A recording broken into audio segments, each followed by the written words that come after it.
எதிர்க்கட்சி தலைவரை பொறுத்த வரைக்கும் ஒரு தோல்வியினுடைய வெளிப்பாடு, விரக்தியினுடைய உச்சத்துக்கு போயிட்டார் அவர். அதனால அதை வெளிக்காட்டுவதற்கு அல்லது அவருடைய அந்த தோல்வியை ஏற்றுக்கொள்ள முடியாத, இப்பயே அந்த தோல்வியை உணர்ந்ததால அது போன்ற கடுமையான வார்த்தைகளை பயன்படுத்த முடியாத வார்த்தைகளை பயன்படுத்துகின்றார். மக்கள் அதெல்லாம் புரிஞ்சுதான் வச்சிருக்காங்க.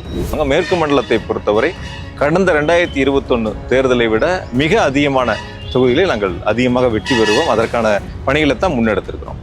திராவிட முன்னேற்றக் கழகம் தலைமையிலான மதசார்பற்ற முற்போக்கு கூட்டணி கட்சிகளின் வேட்பாளராக கழகத்தினுடைய தலைவர், தமிழ்நாட்டினுடைய முதலமைச்சர் மாண்புமிகு தளபதியுடைய நல்ல ஆசியோடு இன்று கரூர் சட்டமன்ற தொகுதியினுடைய வெற்றி வேட்பாளராக அண்ணன் திரு ஆசி எம் தியாகராஜன் அவர்கள் வேட்புமனுவை தாக்கல் செய்திருக்கின்றார்கள். வேட்புமனு தாக்கல் செய்வதற்கு முன்பாக நாங்கள் தொடங்கிய பயணங்களை நீங்கள் அனைவரும் கண்கூட பார்த்தீர்கள். வேட்புமனு தாக்கலுக்கு முன்பாக நாங்கள் உரையாற்றிய பொழுது எந்த அளவிற்கு பல்லாயிரக்கணக்கான மக்கள் எழுச்சியோடு ஆரவாரத்தோடு இருந்தார்கள் என்பதையும் நீங்கள் கண்கூட பார்த்தீர்கள். ஆக இந்த 2026 சட்டமன்ற தேர்தல் என்பது கரூர் சட்டமன்ற தொகுதியில் எங்களுடைய கழக வேட்பாளர் அண்ணன் திரு ஆசி தியாகராஜன் அவர்கள் 50,000க்கும் மேற்பட்ட வாக்குகள் வித்தியாசத்தில் ஒரு மகத்தான வெற்றியை பெறுவார்கள். அதற்கு வாக்களிக்க வாக்காளர் பெருமக்கள் தயாராக இருக்கின்றார்கள். கரூர் தொகுதி மட்டுமல்ல, கரூர் மாவட்டத்தில் இருக்கக்கூடிய 4 தொகுதிகளிலும் 2021 சட்டமன்ற தேர்தலுடைய வெற்றியைப் போலவே 2026 சட்டமன்ற தேர்தலிலும் 4 தொகுதியிலும் உதயசூரியன் மகத்தான வெற்றி பெறும். வேற எதுவும் கேட்கணுமா?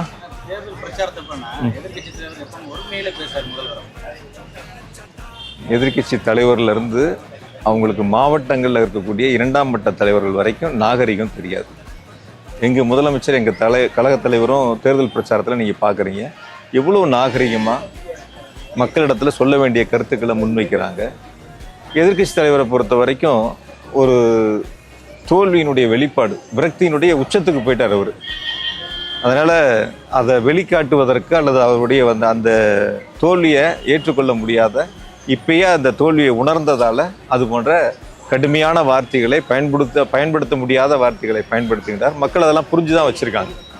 எந்த அரசியல் தலைவர் நமக்கு நல்லது செய்வாங்க, எந்த கட்சி நல்லது செய்யும், எந்த கூட்டணி வெற்றி பெறும் என்பதை மக்கள் தீர்மானித்து வைத்திருக்கின்றார்கள். நிச்சயமாக 200க்கும் மேற்பட்ட இடங்களில் மதசார்பற்ற முற்போக்கு கூட்டணி மகத்தான வெற்றி பெறும். அதில் கரூரில் 4லும் உதயசூரியன் வெற்றி பெறும். நீ வேணா இன்னைக்கு நான் சொல்கிறேன், எத்தனை கட்சி என்ன வேணாலும் சொல்லலாம், எதிர்கட்சியாக இருக்கட்டும் மற்ற கட்சிகளாக இருக்கட்டும் என்ன வேணாலும் சொல்லலாம், நாங்கள் ஜெயிக்கிறோம் கரூரில், அதில் மாவட்டத்தில் ஜெயிக்கிறோம்லாம் சொல்லலாம். பொறுத்திருந்து பாருங்கள். வாக்கு எண்ணிக்கை எல்லாரும் ஒன்றா தான் இருக்கோம். பொறுத்திருந்து பாருங்கள். உங்களுக்கும் கள நிலவரங்கள் தெரியும், மக்களுடைய மனநிலை என்னங்கிறது. நீங்களும் ஃபீல்டில் போய் மக்களை பார்க்குறீங்க, மக்களுடைய கருத்துக்களை கேட்குறீங்க, என்ன சொல்கிறாங்கிறது உங்களுக்கு தெரியும். நிச்சயமாக 4 தொகுதியிலும் உதயசூரியன் வெற்றி பெறும். அதில் கரூர் தொகுதி 50,000 வாக்குகள் வித்தியாசத்தில் ஒரு மகத்தான வெற்றி பெறும். இதை கேட்க வந்தீங்க. பாஜக முன்னாள் தலைவருக்கு சீட்டு தரலாதை எப்படி பார்க்குறீங்க சார்? ஒவ்வொரு அரசியல் கட்சியிலையும் யாருக்கு சீட்டு கொடுக்குங்கிறது அந்த கட்சி தலைமை முடிவெடுக்கிறது. இன்னொரு கட்சியில் சீட்டு கிடைச்சது கிடைக்காத பற்றி நான் கருத்து சொல்வது சரியாக இருக்காது.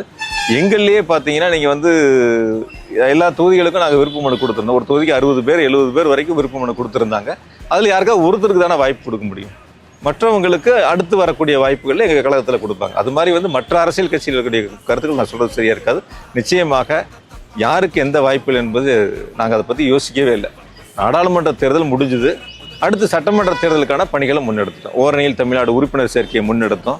அதற்கு பிறகு வெல்லும் தமிழ் பெண்கள் மகளிர் படையை வீடு வாரியாக சென்று வாக்காளரை சந்திக்கக்கூடிய பணிகளை முன்னெடுத்தோம். அப்புறம் வாக்காளர் பட்டியல் சரிபார்க்கக்கூடிய பணிகள் தொடர்ந்து நாங்கள் தேர்தல் களத்திற்கு நாடாளுமன்ற தேர்தல் முடிந்த உடனடியே எங்கள் கழகத் தலைவர்கள் தொடர்ந்து எங்கள்கிட்ட வேலையை கொடுத்து இந்த வேலைகளாக செய்யுங்கன்னு சொல்லி மிக சிறப்பாக எங்களுடைய தோழமை இயக்கத்தினுடைய நிர்வாகிகளை அரவணைத்து மிக சிறப்பாக தேர்தல் பணிகள் நாங்கள் முன்னெடுத்திருக்கோம். கோவை மாவட்ட பொறுப்பாளராக நியமிக்கப்பட்டதுக்கப்புறம் கோவையில் உள்ளாட்சி தேர்தலில் ஒரு பெருவாரியான வெற்றி எடுப்பீங்க. இப்போ இந்த முறை தொங்கு மண்டல பொறுப்பாளராக இருக்கீங்க. இந்த முறை எவ்வளோ வெற்றி எடுப்பீங்க? கோவையில் உள்ளாட்சி தேர்தல் மட்டுமல்ல, நடந்து முடிந்த நாடாளுமன்ற தேர்தலிலும் ஒட்டுமொத்தமாக தமிழ்நாடு முழுவதும் 40க்கு 40 என்ற வெற்றியை திராவிட முன்னேற்றக் கழகம் தலைமையிலான கூட்டணிக்கு ஒரு மகத்தான வெற்றியை தந்திருக்கின்றார்கள். எங்களுடைய கழகத் தலைவர் முதலமைச்சர்கள் இயக்கத்தினுடைய பொறுப்பை தலைவராக ஏற்றுக்கொண்ட பிறகு நடைபெற்ற அனைத்து தேர்தலும், இடைத்தேர்தல் உட்பட அனைத்து தேர்தலிலும் தொடர்ந்து வெற்றியை பெற்று வருகின்றார்கள். அந்த வெற்றியினுடைய தொடர்ச்சி 2026 தேர்தலும் எதிரொலிக்கும். நிச்சயமாக 200க்கும் மேற்பட்ட இடங்களில் வெற்றி பெறுவாங்க. மேற்கு மண்டலத்தை பொறுத்தவரை கடந்த 2021 தேர்தலை விட மிக அதிகமான தொகுதிகளில் நாங்கள் அதிகமாக வெற்றி பெறுவோம். அதற்கான பணிகளை தான் முன்னெடுத்திருக்கிறோம். நன்றி. கரூர் வளர்ச்சி தொடர நமது வெற்றி வேட்பாளர் ஆசி எம் தியாகராஜன் அவர்களுக்கு வாக்களிப்பீர். உதயசூரியன்.